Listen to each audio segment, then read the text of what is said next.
Pasquale Scotti est l'un des personnages les plus mystérieux et les plus recherchés de l'histoire de la Camorra. Né en 1953 à Naples, il devient très tôt un homme de confiance de Raffaele Cutolo, le fondateur de la Nuova Camorra Organizzata, la NCO, qui voulait transformer la Camorra en une organisation centralisée, presque militaire. Dans les années 1970 et 1980, Scotti est l'un des lieutenants les plus importants de Cutolo.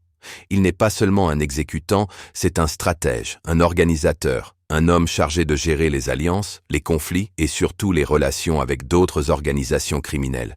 Il est soupçonné d'avoir participé à de nombreux assassinats commandités pendant les guerres internes de la Camorra. Quand l'État italien commence à frapper très fort la NCO au début des années 1980, beaucoup de chefs sont arrêtés, y compris Raffaele Cutolo.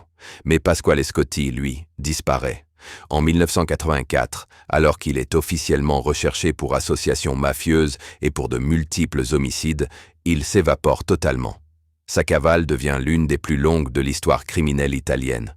Pendant des décennies, Scotti vit sous de fausses identités, change de pays et réussit l'exploit de rester invisible. On le signale tour à tour en Amérique du Sud, en Europe de l'Est, puis en Amérique centrale.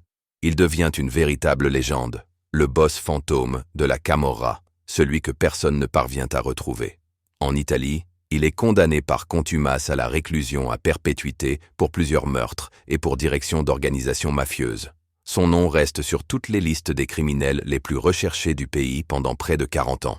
Ce n'est qu'en 2022 que sa cavale prend fin. Pasquale Scotti est arrêté au Brésil, à Recife, où il vivait depuis longtemps sous une fausse identité, intégré dans la société locale. Son arrestation choque l'Italie. Après presque 38 ans de fuite, l'un des plus grands fugitifs de la Camorra est enfin capturé. Extradé vers l'Italie, il est incarcéré pour purger sa peine de prison à vie. Son histoire montre une autre facette de la Camorra. Pas seulement la violence, mais aussi la capacité à disparaître, à se reconstruire une vie et à tromper la justice pendant presque toute une existence. Si tu aimes ce genre de vidéo, like, partage et abonne-toi.